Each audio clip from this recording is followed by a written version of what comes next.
Queremos mucho a nuestros espacios y así continúan vivos en nuestro recuerdo los praos prietos, a los que cuanto más distantes estaba de ellos, mayor era el deseo de volver a verlos, y de los que con angustiosa añoranza decía Agustín Malagón a sus compañeros de Duramili: quien pudiera ver los praos prietos.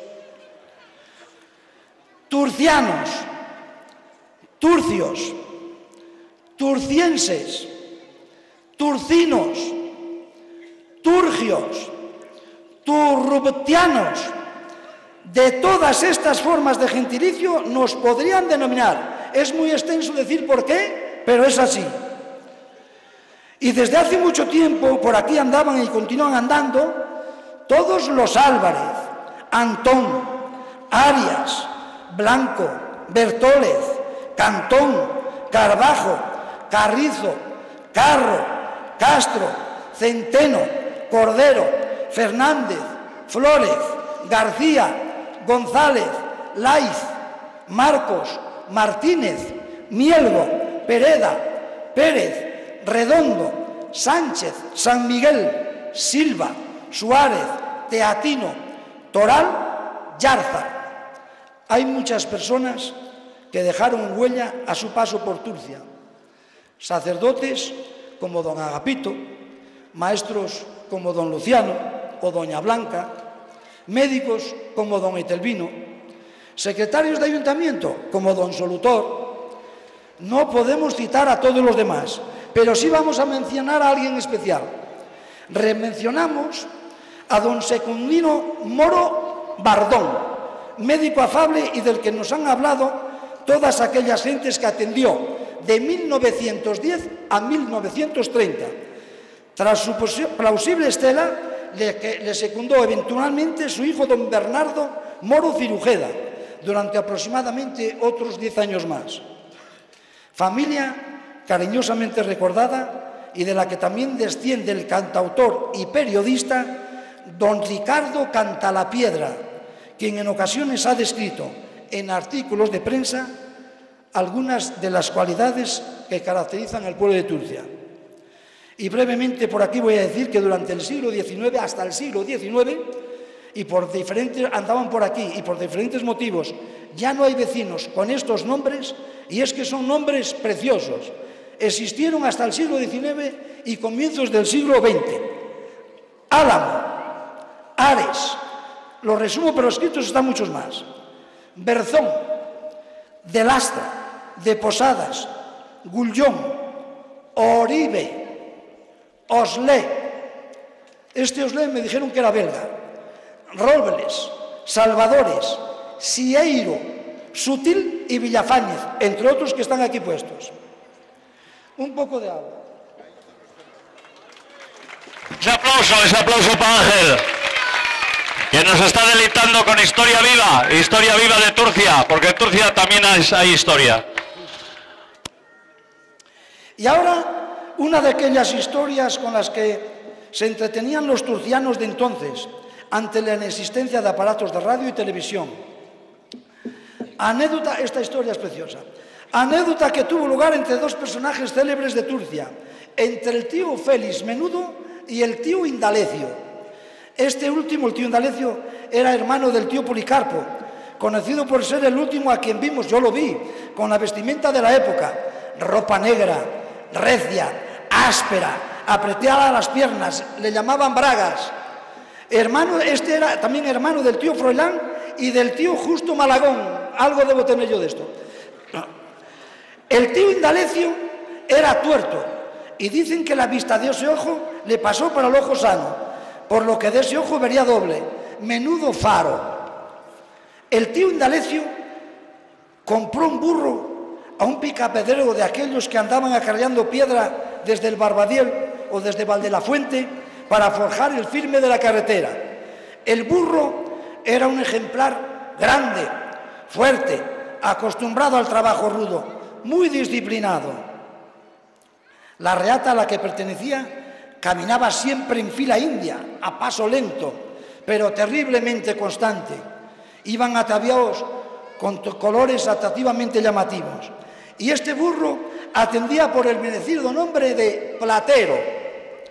El tío Menudo tenía una burra muy fina, elegante. Podría decirse que era una burra guapa. Yo creo que hasta olía bien, oye. Se llamaba Canela.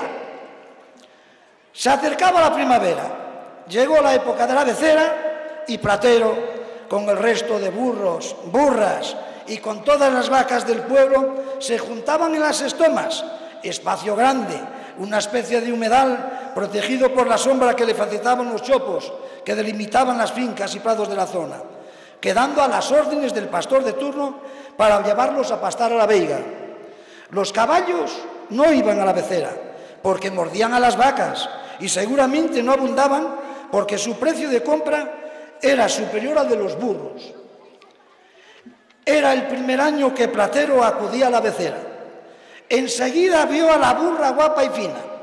Era Canela y surgió el flechazo. Al día siguiente, cuando desde las estomas la becera partía hacia la veiga, ya iban juntos como dos enamorados. Cuando llegaban a la veiga, directos a los añedos de Santa Marina, comían cardo Canela, comían cardo Platero. Meaba Canela, meaba Platero y en el mismo sitio. Pasa el tiempo y un buen día el tío Indalecio le dice al tío Menudo: ¿y es que coño, Menudo? Estos animales se van haciendo viejos y no nos dejan descendencia. Sí, lo intentaron en varias ocasiones, pero todo fue inútil. Hasta lo intentaron con Garibaldi. Garibaldi era el burro de la tía Aurelia, la de Guarín, mujer experimentada en estas lides, quien les cantaba para animarles, pero todo resultó estéril. Cuidado, Hugo. Un día de junio, bájate de ahí. Un día de junio, durante la siesta, abandonó este mundo. Platero, parece ser a consecuencia de un infarto. Y Canela, simulando a los amantes de Teruel, en un ataque de melancolía, en inglés parece ser que dicen de corazón roto, murió al día siguiente por la mañana, ante el gran desencanto del tío Indalecio y del tío Menudo. Bueno, contaba nuestro célebre querido Pío que durante mucho tiempo después, desde su casa a las puertas de las estomas, algunos días de comienzo de la primavera, al quebrar el alba, se oía como trote de animales. Pío salía corriendo a la puerta para descubrir qué pasaba y dice que divisaba a lo lejos, entre la bruma matutina, ya en plena rodera de las estomas, dice que creía ver como dos grisáceas siluetas de jumentos pastando en dirección a la veiga. Vete tú a saber lo que veía. Bueno, y noticia de última hora. El volquete del tío Venancio, que como todos ustedes saben, se encontraba totalmente escojonado y en paradero desconocido, pues ha aparecido. Se encuentra a bien recaudo en el museo particular de nuestro apreciado vecino Paco Cordero, quien lo ha rehabilitado una vez adquirido a unos mercaderes, quienes le contaron que el boquete había sido secuestrado junto con el ilustre carro de Manolo Escobar. Bien, estamos acabando. Para finalizar, mi agradecimiento de verdad a los que de una forma u otra me han ayudado a componer estas frases. Quiero darle las gracias a Conchi, consumada y desinteresada modista. Un aplauso para ella también.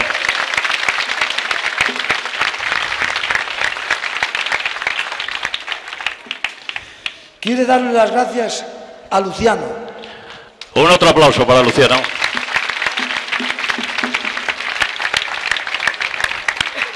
Luciano, muchos de ustedes no lo conocen, pero Luciano es el relator oficial de las costumbres de Turcia. Es él quien me dio las ideas de estas dos historias y otras muchísimas, pero que no se pueden contar porque si no entonces me echarían a Tom Bolsar. También quiero dar las gracias a Santiago. Un aplauso.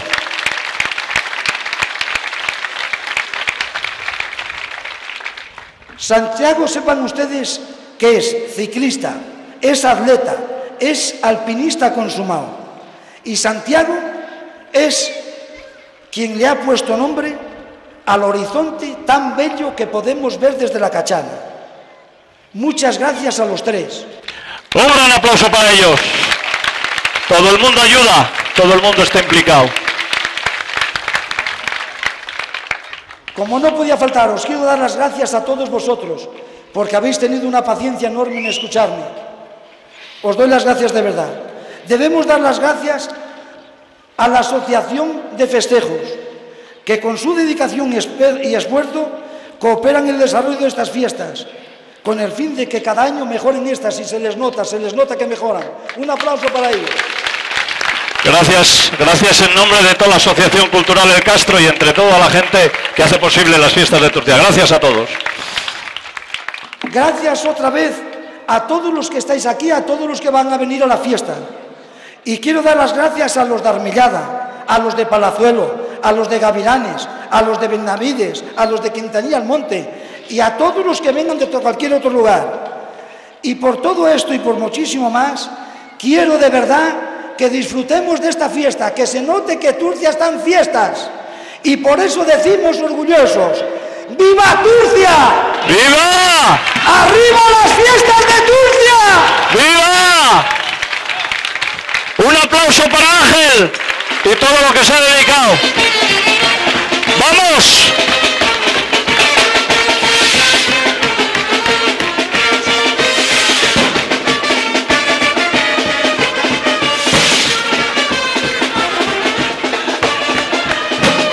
Gracias a todos.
Tomándote,